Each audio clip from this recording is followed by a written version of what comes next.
Welcome to Final Play Sports. I'm your host, Pete Lubar, and today we're talking Mountain West and Lobo sports.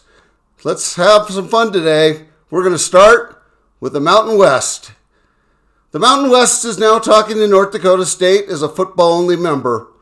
This is apparently in response to the cold shoulder from Northern Illinois. The Bison of North Dakota State are 5-1 this year, a perennial contender for the FCS national title. They have 7 of those to their credit. So from a football standpoint, they've got some credential. But do they have the resources? The stadium is relatively small at 19,000. I think only San Jose State is smaller in the Mountain West. They have 133,000 eyeballs in Fargo and 800,000 people in the state. So what are we doing here? Why is the Mountain West doing this? Well, they're clearly trying to block the Pac 7.5. They're worried that UTEP may flip and go to the Pac 7.5. They want to block them, and we know for sure that Northern Illinois doesn't want in. And why don't they want in? The money would be better. The reason why they say no guaranteed path to the national championship game. But the MAC doesn't have that now, so they'd be no worse off.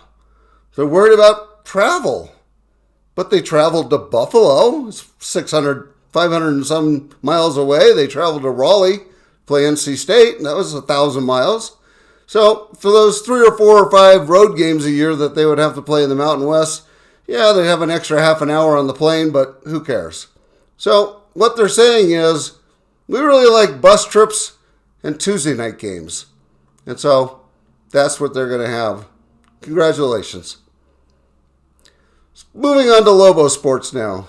The Lobos in football upset number 18 Washington State Saturday, 38-35 to gain their first win over a top 20 program since 2003.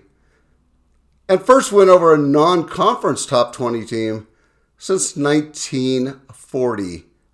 84 years? Nice. Lobos scored first to take a 7-0 lead. Washington came back, a couple of nice touchdown passes, a touchdown run, and they led 28-14 at halftime. Looks like game over, because this is a pattern we've seen a lot this year. The defense just can't stop the other team's offense, and Washington State was good enough to keep scoring. But the second half was all Lobos as Dampier and Sanders' show took over. Both had long runs for TDs. They were both brilliant. Dampier was especially brilliant. And the Lobos took a 31-28 lead deep into the fourth quarter. Washington State scored on a 37-yard TD with 3 minutes and 12 seconds to go. But UNM marched down the field for a go-ahead TD with 21 seconds left in the game. And the Lobos were able to knock down a Hail Mary to win the game. And the Lobo faithful rushed the field. And that had to be fantastic. I wish I had been there for that. Total yards were about even for both teams. It was a good, clean game. Lobos had 360 yards rushing. It's a third or fourth week in a row with well over 300 yards rushing. And 179 passing. So a pretty good balanced attack there. Washington had 13 more yards, but it was just reverse. They had more passing yards than rushing yards, but almost identical numbers. Game was clean, no turnovers by either team. Lobos just wanted it more. I had a good feeling all week that they were going to win.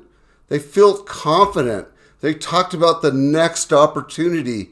The team was a little shaky in the first half, but they came out firing in that second half and got the job done. In fact, the defense has played pretty good the last 3 to 4 weeks.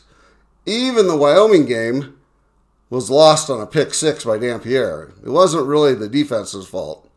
And though I really don't know why that play was even called, the Lobos ran for 400 yards in that game. Wyoming wasn't going to stop the run, so we can blame that one on Jason Beck, the O coordinator. No reason to pass on 1st and 6 or 1st and 10 when you can run all the way down the field. So my new segment, I call it the final play. With the win, the Lobos can become bowl eligible with a win over Hawaii in Honolulu on the 30th. And having an extra bye week this late in the season is probably a blessing. We get a chance to get healthy, We get a chance to put in some new game plan, and we get a chance to make sure we practice and get our mindset right around going to Hawaii, which is not an easy place to play because it's warm and yummy and all that going on for it. But the Warriors played tough against Fresno. They beat them this year. Lobos didn't. And they almost beat UNLV a couple weeks ago. But they did get blasted last week at Utah State. So it's going to be a tough game. The Lobos know what's on the line. I will be at the game. A couple of days in Hawaii. Can't hurt this time of year, etc. Lobo basketball had a mixed week last week, taking care of pesky Texas A&M Corpus Christi team on Tuesday. Team just wouldn't go away. We got up 15-16 in the first half, and we got it to 20, and then it was 12, and then it was 20, and then it was 12. We ended up winning, I think, by 18. And then we lost to St. John's on Sunday in Madison Square Garden, 85-71. But we were as close as 4 points with 6 minutes to go in the game. So we were in that game. The Lobos were outplayed in every facet of the game, but nowhere was it more obvious than on the boards. They were out-rebounded 49-32 and gave up 22 offensive rebounds. Think about that. 22 offensive rebounds and gave up a staggering 25 second chance points. If you're going to give up second chance points, you're probably going to lose. The Lobos were also atrocious from the free throw line, missing 11 of 18 free throws, including the front end of 2 1-and-1s. The game was lost in the first half, starting at the 5-minute mark. St. John's turned up the defensive intensity, and UNM had literally no answer. They couldn't get penetration into the lane for open shots. They couldn't get the ball into Nelly. Nelly couldn't get open shots. They couldn't get open for uncontested threes. And as a result, they shot 2 of 10 from three-point range. So the three-point thing is a problem, although we shot much better in the second half, nearly 50% from three-point range. Nelly was pushed out of the lane by bigger, stronger players, and before we knew it, the lead was 16, and New Mexico hit 2 buckets late to close to 11, but we were definitely outplayed in that first half.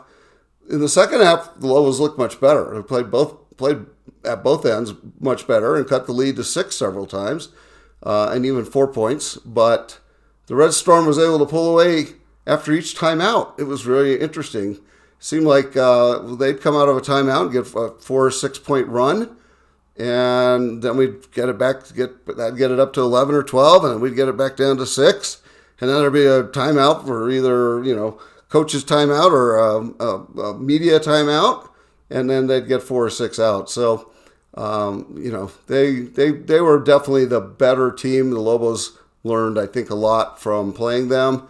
And a loss like this at this time of the year is not going to kill New Mexico. It's not going to keep us out of the tournament. We're still going to have to, be very competitive in the Mountain West to get into the NCAA tournament. Lobos got nice production off the bench from C.J. Dolan. He had a great game. I think he fouled out at the end. Atiki played really well Tuesday against Texas A&M Corpus Christi, but also showed some energy playing in relief for Nelly against St. John's as well. And it almost makes me wonder if we couldn't have seen both of them, Nelly and Atiki, in the game at the same time, maybe to help with the rebounding issue. My final play thoughts on this game.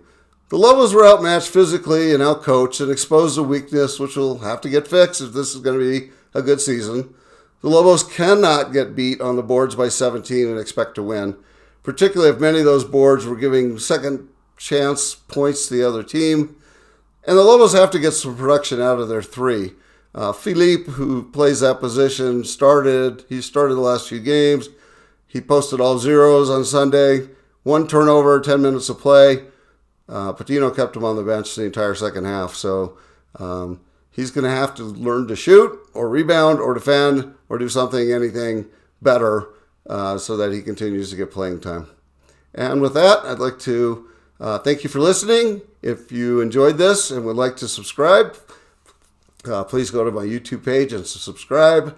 And if you'd like to share this with other people or like to send me information, my contact information is listed right here. Thanks and have a great day. Bye.